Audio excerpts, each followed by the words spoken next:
Okay, we left off where Daisy was just coming off the train and Jay Barry said, "My sister's not a cripple anymore." I kept staring from one leg to the other. If I hadn't known which one had been crippled, I never would have been able to guess. There was no difference in either leg.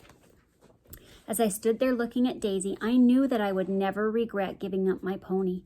It was all worth it. My little sister wasn't crippled anymore. Daisy must have seen that I was staring at her leg. Very slowly, she raised her foot and wiggled it. Never before had my little sister been able to move her foot like that. To let her know that I understood and was happy for her, I smiled and nodded my head. With no limp at all, Daisy came down the steps and over to me. She stopped about 3 feet from me, set her suitcase down, and piled the bundles on top of it. For a second, she just stood there looking at me. I could see the tears glistening in her eyes. Then she just kind of jumped and wrapped her arms around me. I didn't know my little sister was so strong. She was hugging me so tight her small arms felt like steel bands around my neck. "Jay Barry," she whispered, "I love you so very much. I won't ever forget what you did for me." Then she kissed me right on the mouth. I felt the blushing heat as it crawled up my neck and spread all over my face. "I love you too," I said in a low voice, "but you didn't have to kiss me like that, not right here in front of all these people." Daisy smiled and said, "I don't care what anybody thinks. You're my brother and I'll kiss you anytime I want to." I wanted to argue with Daisy about that, but I didn't think it was a good time to start an argument. Papa came over and hugged and kissed Daisy. It was the first time in my life that I had ever seen tears in his eyes. Just then, the deep voice of a hound dog rang out over the depot. In his own way, Rowdy was telling the whole wide world that he was a happy hound. The family was back together again. All around us, people started laughing. I was feeling so good that I laughed a little too. We were putting the suitcases and bundles in our wagon when Papa looked at Mama and said, "Why did you bring Daisy's old crutch home? She doesn't need it now." "I know," Mama said as she climbed to the wagon seat, "but I don't care. I brought it home anyway. I want to hang it on the wall in our home where I can see it every day and be thankful." Papa never said a word as he laid Daisy's crutch in the wagon, but I could tell by the look on his face that he was thankful too. Chapter 19. As we rode along in our bouncy old wagon, Daisy talked up a storm. She had so many things to tell me. She told me all about her operation and her stay in the hospital. She said that the first day she walked without her crutch was the happiest day of her life. Rowdy would ride in the wagon for a while. Then he'd jump out and go sniffing along the road. He had so much hunting blood in him, he couldn't stay in a wagon for very long. When we came inside of our home, Papa said, "It looks like we have company." "Why, that's Grandpa's buckboard," Mama said. "Bless his old heart, he just couldn't wait. He really wants to see Daisy." Papa stretched up to see better. "What's that I see in our barn lot?" he said. "I'm sure it wasn't there when we left this morning." I stood up in the wagon so I could see over the rail fence around our barn. My mouth flew open and my eyes all but popped out of my head. I got warm all over and my old heart started pounding like a sawmill. Standing in the center of the lot with her head up and looking in our direction was the little mare. Daisy grabbed the back of the spring seat to steady herself and stood up in the wagon too. "What is it, Jay Barry?" she asked. I wanted to answer Daisy, but I couldn't. I couldn't do anything but stare at that beautiful paint pony.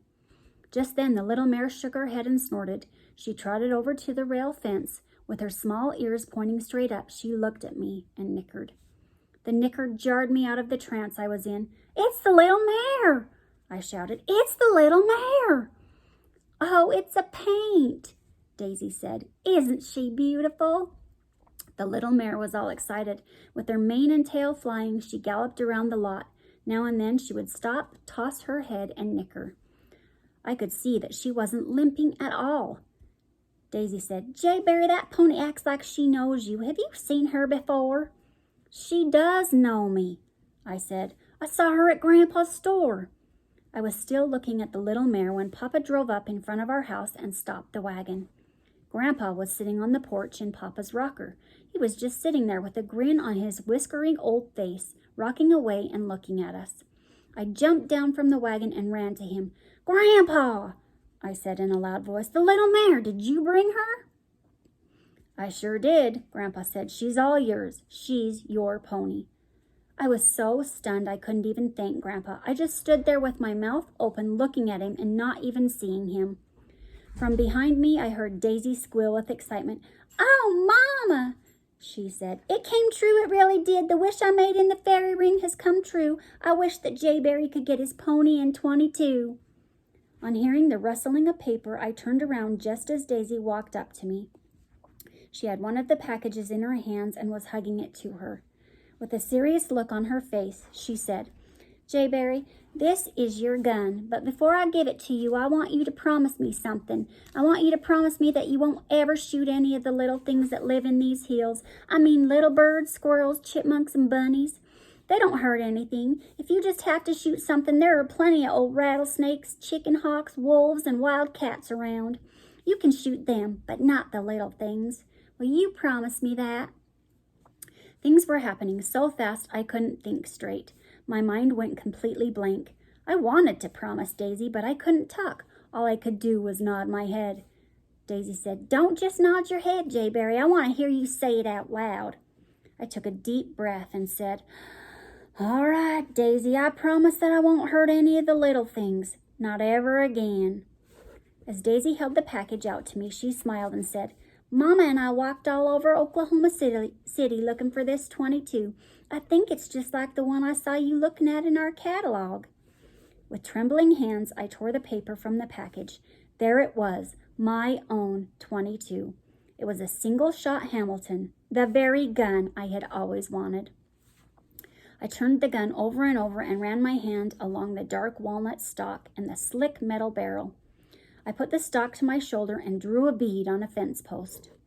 As I stood there with the 22 in my hands, one of the most precious treasures a country boy can own, I looked over to the pony in our barn. The little mare was standing there with her head over the rail fence looking at me. She nickered, tossed her head, and started pawing at the ground. It was so still on the porch of our home you could have heard a worm breathing. Visions started flashing through my mind. I saw Daisy's playhouse and all her treasures. I could see the wild mountain flowers peeking from the tin cans, rooster heads, violets, and daisies. I saw the fairy ring and remembered the wish I had made when I knelt in the center of that snow-white circle. I felt the hot tears in my eyes. I tried not to cry, but I just couldn't help it. I bawled anyway. I wiped the tears from my face with the sleeve of my shirt. "Daisy," I said, "there's something I want to tell you. The wish I made in the fairy ring has come true, too. I wish that you could get your crippled leg fixed up." Whimpering like a pup under a tub, Mama buried her face in Papa's chest. Papa put his arms around Mama. Looking at me, he said, "Son, when your mother and I made our wishes, we wished for the same thing you did. We wished that Daisy could get her crippled leg taken care of, and our wishes have come true." In a choking voice, Mama said, "It's a miracle. All 4 of our wishes have come true." With a low cough, Grandpa cleared his throat. He got up from his chair and said, "You know, when your grandma and I first came to this country, I did a lot of walking. I don't do much walking anymore. Not since I opened the store, but from this day on, I'm going to walk all over these hills and river bottoms, and I don't care where I walk, I'm going to look for a fairy ring. I'd sure like to find one. There are a lot of things I'd like to wish for. A lot of things." Grandpa seemed to be so serious in what he was saying, it was funny. All of us started laughing. Grandpa got a little upset. He said, "I mean it. I mean every word I said." All excited, Daisy turned to me and said, "Jayberry, let's go look at your pony. I'm dying to see her." "All right," I said as I set my gun down and leaned it against a porch post. "She's a dandy." With Rowdy bouncing along with us, Daisy and I hurried to the barn lot. We had no more than opened the gate when the little mare tossed her head and came trotting up to us. While Daisy was petting her, I went to the barn and got a curry comb. As much petting, rubbing, and grooming as my pony got, it was a wonder she had any hair left on her. The little mare loved the attention she was getting. She nibbled at our clothes and pushed us with her head. Once she got so excited she whirled and galloped all the way around us. Daisy laughed and said, "Look at her, she's a regular little show-off." I felt sorry for Rowdy. The poor old fellow was so jealous of the little mare he could hardly stand it. In every way that a hound dog could, he tried to keep his body between us and the pony. He didn't want my pony to get all the attention and the petting. He wanted to get a little bit himself. Right out of a clear blue sky, Daisy said, "Jayberry, what are you going to name your pony?" "Oh," I said, "I hadn't even thought about a name for her." So many things had happened to me, I hadn't even thought about naming my pony. Daisy said, "She's as sweet as a doll. I don't think it will be hard to find a name for her." When I heard Daisy say doll, I shouted, "That's it! It's perfect! I'll name her Dolly." Daisy looked at me and started repeating, "Dolly," over and over. Then her eyes lit up and she said, "Oh, Jayberry, it's a perfect name for her. You couldn't have thought of a better one." Rubbing the soft velvety nose of my pony, I said, "Little girl, from now on your name is Dolly. Someday I may write a story about how I got you." Daisy said, "Do you want me to get a bridle and put it on her? You can go for your first ride."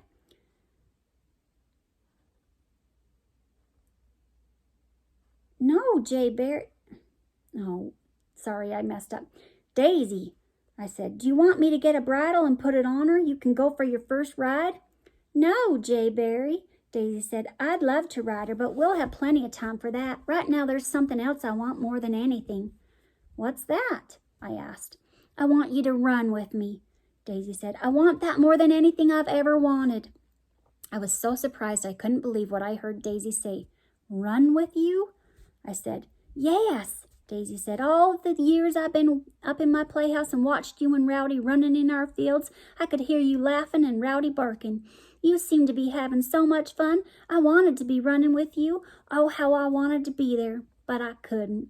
Sometimes it hurt so much I cried. Now I want to run and run and run. Please, Jayberry, run with me just this time." My little sister wasn't just asking me to run with her. She was pleading with me. I could see it in her eyes and hear it in her voice. It almost broke my heart. "All right, Daisy. I'll run with you. I'll run all over these hills if you want me to." We climbed over the rail fence and walked out to the edge of our fields. I took my little sister's small hand in mine and we started running. Rowdy seemed to know that this was a special day. He ran ahead of us and he barked. He zigged and he zagged, then he turned and he came flying back. Hand in hand, Daisy and I ran through the clover, the alfalfa, and the timothy, through a field of shocked corn and a pumpkin patch. We leapt high in the air as we jumped over the big yellow pumpkins. We ran all the way down to the river bottoms.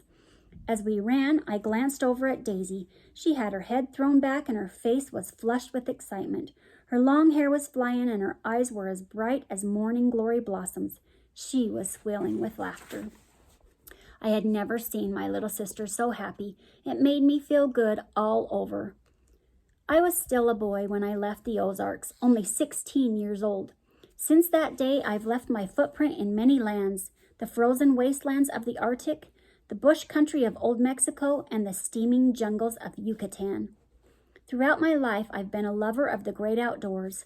I have built campfires in the Rocky Mountains of Colorado and hunted wild turkey in the Smoky Mountains of Tennessee and the Blue Ridge Mountains of Virginia. I have climbed the Grand Tetons of Wyoming and hunted bull elk in the primitive area of Idaho. I can truthfully say that regardless of where I have roamed or wandered, I have always looked for the fairy ring. I have never found one, but I'll keep looking and hoping. If the day ever comes that I walk up to that snow-white circle, I'll step into the center of it, kneel down, and make one wish. For in my heart, I believe in the legend of the fairy ring. And that's the end of our story, The Summer of the Monkeys. It was awesome, wasn't it?